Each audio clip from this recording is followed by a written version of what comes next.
Broken promises जो किताब आई है, दर्शकों को बता दूं कि बेस्ट सेलर में है और हिंदी वर्जन बहुत जल्दी आ जाएगा। लेकिन ये बताइए कि किसने प्रोमिसेस तोड़ दिए? प्रोमिसेस मेरे ख्याल से जो विशेषकर जिस पीरियड पर यह किताब लिखी गई है वो 1.5 दशक है, 1990 से 2005 के।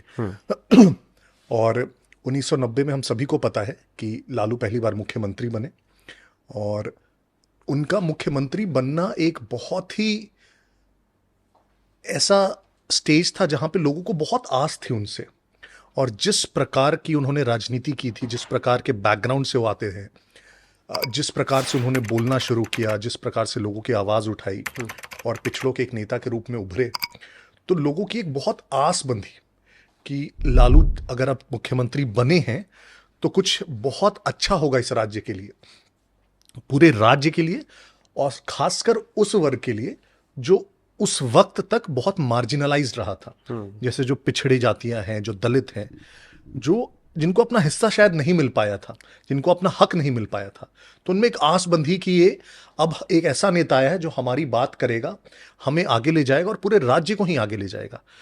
तो उन वादों की ही बात कर रहे हैं। और 2005 आते आते ये दिखने लगा कि वो वादे न सिर्फ धरे के धरे रह गए, बल्कि समझ लीजिए एग्जैक्टली उसका ऑपोजिट हो गया। जो जो शायद वादे किए गए थे उसका उल्टा आप लिख लीजिए, और शायद वही सब चरितार्थ हो चुका था 2005 तक। तो यही सब किताब में ये भी है। किताब में बेसिकली एनालिसिस है कि आखिर हुआ क्या इस पीरियड पे, क्योंकि इस पीरियड की बहुत बात होती है। बहुत सिंपलिस्टिक वे में कह दिया जाता है कि जंगल राज का पीरियड था, कुछ लोग बोल देते हैं सामाजिक क्रांति का पीरियड था। तो बहुत चर्चाएं हुई हैं इस पीरियड पर, लेकिन बहुत डेप्थ में समझने की हमने कोशिश नहीं की है कि क्या सोशल चेंजेस हुए, क्यों हुआ जो हुआ, बिहार ने कुछ खोया, क्या पाया, क्या पॉलिटिकली लालू इतने सालों तक सरवाइव कैसे कर पाएगा जंगल राज था तो, राइट। जो इतने सारे बाहुबली निकल के आए इसी पीरियड में कैसे निकल के आए, इतने जातीय नरसंहार हुए क्यों हुए इस पीरियड में। तो इस प्रकार से एक तरह से सोशियो पॉलिटिकल एनालिसिस उस पीरियड का, और एक बहुत निष्पक्ष रूप से देखने की कोशिश की गई है कि पीरियड में आखिर हुआ क्या। बिल्कुल, सवाल कई किताब के अंदर से होंगे, लेकिन उसकी शुरुआत मैं यहीं से करूंगा। बिहारी होना श्राप होता है क्या? बिल्कुल नहीं, लेकिन ये सवाल मुझे लगता है शायद पूछा जाना चाहिए उन लोगों से या उन तबकों से जिन राज्यों में जब बिहारी काम करने जाते हैं, पढ़ने जाते हैं, किसी भी तरह से पलायन करके जाते हैं, और जिस प्रकार का एक डिस्क्रिमिनेशन होता है आज भी, पहले भी और भी ज़्यादा होता था, थोड़ा शायद कम हुआ होगा, लेकिन आज भी होता है। तो वहाँ पूछा जाना चाहिए सवाल बहुत ज़्यादा, और वो दिखेगा आपको हर जगह। अभी कुछ दिनों पहले मैं एक वीडियो देख रहा था कश्मीर की, और एक व्यक्ति ऐसे एक मजदूर को रोक के उसे ऐसे इस तरीके से बोल रहा था कि ये बिहारी कहीं भी आ जाते हैं, सब हमारा सब कुछ लेके चले जाते हैं, कहीं भी पहुंच जाते हैं। और वो देखकर इतना दुख होता है कि एक व्यक्ति जो अपना गांव घर छोड़ के कहीं 8,000 रुपये 10,000 रुपये की नौकरी करने जाता है, मजदूरी करने जाता है, उसे इतनी जिल्लत झेलनी पड़ती है और फिर भी वो वहाँ रहता है।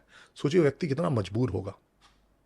लेकिन ये बिहार के लिए, बिहार के लोगों के लिए नज़रिया क्यों नहीं बदला? क्योंकि बिहार समृद्धि वाला प्रदेश रहा, बिहार में बहुत संभावनाएं रहीं। कर्पूरी ठाकुर वहाँ से आते हैं, चाणक्य की कर्मभूमि रही, लालू प्रसाद यादव, नीतीश कुमार, मतलब हर दौर में एक से बढ़कर एक नेता जिन्होंने देश की राजनीति की दिशा और दशा बदल दी। लेकिन बिहारियों की किस्मत क्यों नहीं बदल पाए? बड़े नेताओं के आने से किसी प्रदेश या किसी जगह की तस्वीर बदल जाए ज़रूरी नहीं है। कई बार कई ऐसे जगह होते हैं जहाँ से बहुत बड़े बड़े नेता आते हैं, लेकिन वो सही प्रकार के स्टेट्समैन शायद नहीं होते। तो बड़ा नेता होना सिर्फ इंपॉर्टेंट नहीं है। और बिहार एक समृद्ध प्रदेश रहा है, लेकिन बहुत पास्ट में, हमें बहुत पीछे जाना पड़ेगा। आप इधर रीसेंट पास्ट में जाएंगे तो कभी भी नहीं रहा है, वो भी नहीं रहा है। और मैं मानता हूं वहां पे बहुत सारे आंदोलन हुए, जेपी आंदोलन की शुरुआत वहां से हुई, आज़ादी की लड़ाई में एक तरह से बहुत सारे वहां से चंपारण से सबसे पहला सत्याग्रह शुरू हुआ गांधी जी का, वहां से राजेंद्र प्रसाद निकल के आए हमारे प्रथम राष्ट्रपति, तो कर्पूरी ठाकुर जी निकल के आए, बहुत सारे लोग, आप लालू जी के, नीतीश जी की, रामविलास पासवान, कितने लोग, शरद यादव, जॉर्ज फर्नांडिस, बात ही करते रह जाएंगे नेता।